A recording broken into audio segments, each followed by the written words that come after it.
Well, gentlemen, thank you both very much indeed for joining us. Very much appreciate that. Great, thanks for having us, Steve. So we're talking about the Institute for Community Police Relations. Tell us a little bit about how you set it up and why you set it up.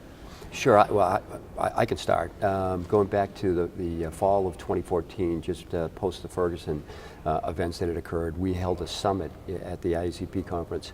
And at that summit, we had everybody around the table. We had community activists there. We had a number of the civil organizations. We had the ACLU there, NAACP there.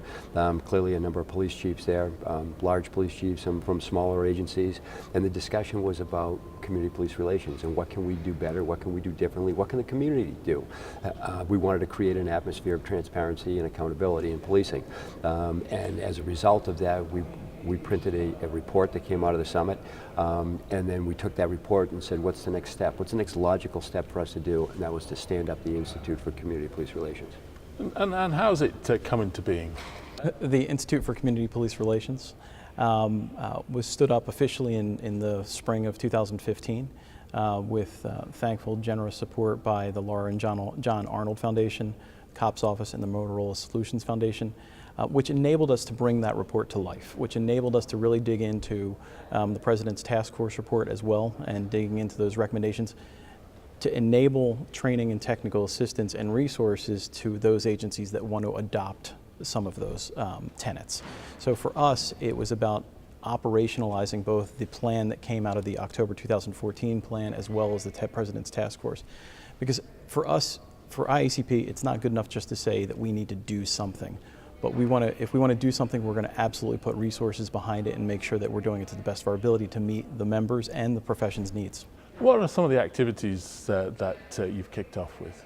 So presently we have a number of training keys that are developed specifically for police community relations that are available on our website, the ICPR website.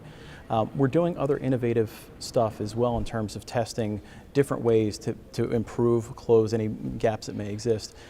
Just this past week we launched an initiative between IACP and Howard University called Policing Inside Out, which is bringing together law enforcement officers and millennials of color to have a conversation about what works and what doesn't. So between the tried and true practices of what we've done already with training and technical assistance and using some of the funding to test innovative ways of engaging better police community, we have an interesting mix of things happening with the ICPR. Because it's so important, isn't it, to try and rebuild trust?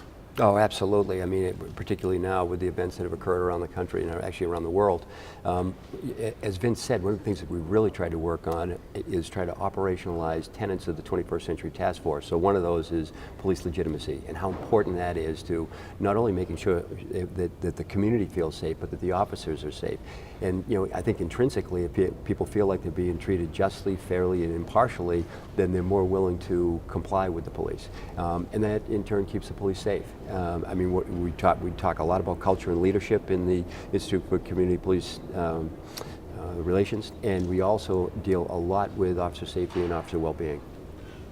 And Michael Jordan's involved. How did that come about? A surprise phone call, quite candidly.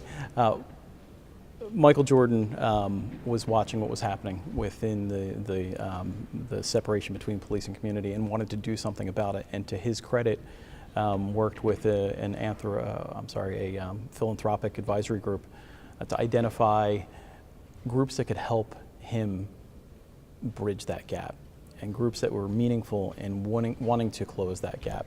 And we received a note on a Sunday night not too long ago that there was an anonymous donor that wanted to contribute $1 million to something worthwhile. And that anonymous donor ended up being Michael Jordan, wanted to contribute to both the IACP's Institute for Community Police Relations as well as the NAACP's Legal Defense Fund. So focusing on both the community side and the law enforcement side. That's a pretty amazing validation for your work, isn't it, really? Oh, it was huge. It was huge because of the fact that that money could have gone to any entity in the law enforcement world. And what I think they saw was between IACP's work for 123 years on many important topics, along with the work that we've been trying to stay in front of this year dealing with police community relations, the ICPR was a perfect spot for Michael Jordan's personal $1 million donation. My last question is, what's next? What are the next steps? Well, I think that just in regard to the donation from Michael Jordan, what we've tried to do is leverage that donation. We've actually reached out to the NAACP Legal Defense Fund. We recently had a meeting with them to talk about what we can do together. This shouldn't be just two separate silos that we take we get $1 million, they get $1 million, and we go out and figure out what we can do. So we're trying to work together to figure out what we can do together to best utilize that donation. And I think that what you're going to see is you're going to see the ICPR actually really start to grow. I mean, you think about in this country, we've got 800,000 officers and 16,000 agencies. So it's really hard to get to every one of those agencies and to try to operationalize some of these things that we need to do. But we're trying to give them the resources and the assets that they need to create better community police relations. And again, it goes back to trust and accountability, and that's what this is all about. Well, gentlemen, thank you very much indeed for joining us. Really appreciate it. Thanks for having us, Steve. Thank you, Steve.